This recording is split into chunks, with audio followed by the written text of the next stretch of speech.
오늘은 만성적인 귀의 염증으로 감기만 걸리면 혹은 조금만 피곤하고 술만 마셔도 귀에 물이 자주 차고 귀에서 진물이 흘러나오는 삼출성 중이염, 그리고 아이들의 소화 중이염에 대한 이야기를 해드려 볼게요.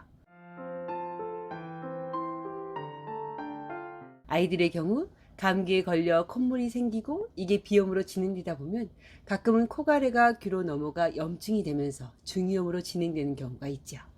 이는 아이들의 경우엔 이관이 코와 거의 수평으로 연결되어 있어 코가래가 귀로 쉽게 넘어갈 수 있고 성인에 비해 자주 감기에 걸리기 때문일 텐데요. 이런 경우 아이들은 귀의 염증이 심해지면서 가끔은 급성 난청으로 발전할 수 있기에 초기에 항생제며 소염 진통제, 항히스타민제 등을 제대로 투여하고 이를 완전히 치료하기 위해 한 달 정도를 항생제를 쓰는 경우가 대부분이죠. 그럼 대부분의 중이염에서처럼 이렇게 항생제를 한 달 이상 쓰면서 귀의 염증이 가라앉기만을 기다리는 것 외에 다른 방법으로 치료를 단축시키는 방법이 있을까요? 여기에 대한 대답은 일단 중이염을 동양의학에선 어떻게 이해하고 있는지 알아보아야 해요. 동양의학에서 볼 때 소화 중이염은 일단 두 가지 원인에서 비롯된다고 보아요.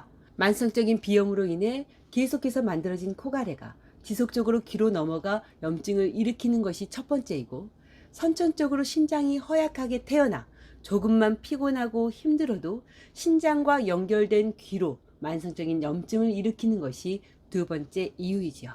그리고 그 원인에 맞춰 첫 번째의 경우는 만성적인 코가래와 귀로 넘어간 스백을 없애주고 부비동과 귀 주변의 염증으로 인한 열을 식혀 내려주고 염증 자체를 없애주는 치료로, 감기로 인한 중이염은 병원약과 함께 때론 단독으로도 귀의 물이 금방 마르고 염증이 빨리 좋아지게 되죠.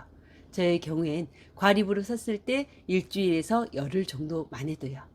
물론 찬바람을 자주 쐬거나 현재도 계속 코가래가 만들어지고 있다면 맵고 뜨거운 약초를 이용하여 바이러스나 냉기를 잘 내보내면서 근본적으로 코가래가 계속 만들어지는 것을 막아 주어야겠죠.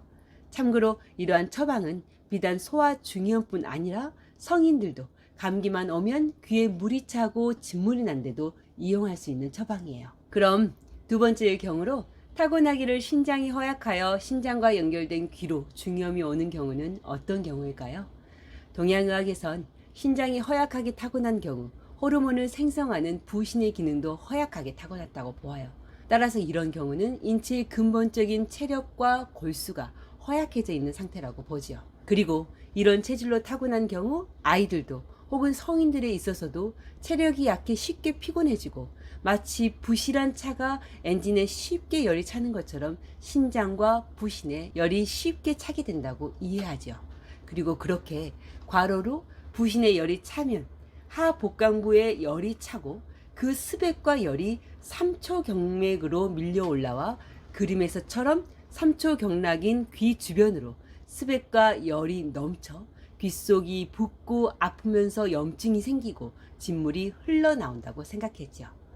즉 타고나기를 신장과 부신이 허약한 사람의 경우는 조금만 과로해도, 때론 술을 먹고 속열이 차올라도 삼초경락의 스백과 열이 넘쳐 중이염이 쉽게 발생되게 되는 거죠.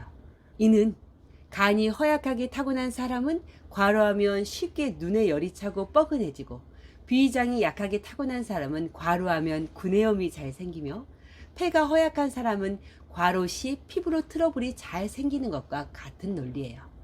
그럼 이러한 체질적인 만성 중이염의 경우 병원 치료 외에 어떤 치료로 현재 계속되는 진물을 멈추고 재발도 덜 되게 할 수 있을까요? 제일 먼저는 특별한 감기 증상이 없으면서 현재 귓속이 붓고 아프면서 진물이 밀려나오고 있는 상태라면 귀에서 계속 만들어져 나오는 스백을 없애기 위해 복강 내부와 삼초경맥의 스백을 조절해 주어야 해요.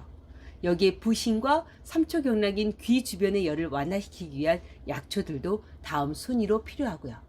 염증 자체가 심한 편이면 이를 완화시킬 목적으로 금은화나 포공형, 연교 같은 소염제 한약도 때때로 함께 쓸 수도 있겠지요.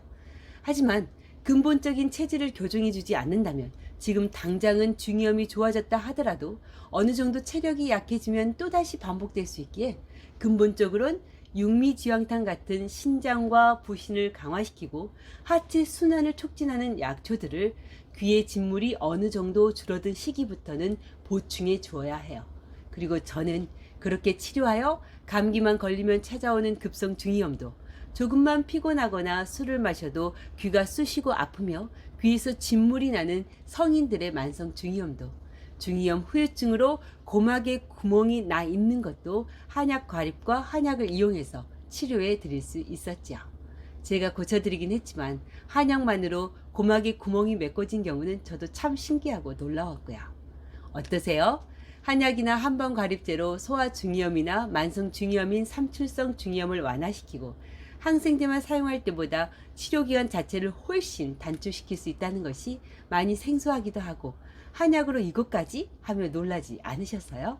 오늘 저의 이야기가 만성적인 귀의 염증으로 오랫동안 고생하신 분들께 희망이 되는 내용이 되었길 바라봅니다. 오늘 하루도 복을 부르는 감사한 하루 보내시고요. 그럼 다음 시간에 다시 만나요.